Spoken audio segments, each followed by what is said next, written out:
This is my first time. Kalau ikutkan Thaipusam adalah penting untuk agama India lah, orang Hindu lah. Dia kena sembahyang upacara for Dewa Muruga. Sebab kita ambil kawadi itu untuk niat kita. Contoh saya niat, saya nak jadi macam ni ke, atau saya rasalah satu benda akan nak jadi.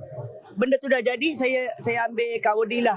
Saya bagi upacara untuk Tuhan lah. Kalau saya nak angkat kawadi, saya kena berpuasa selama 48 hari.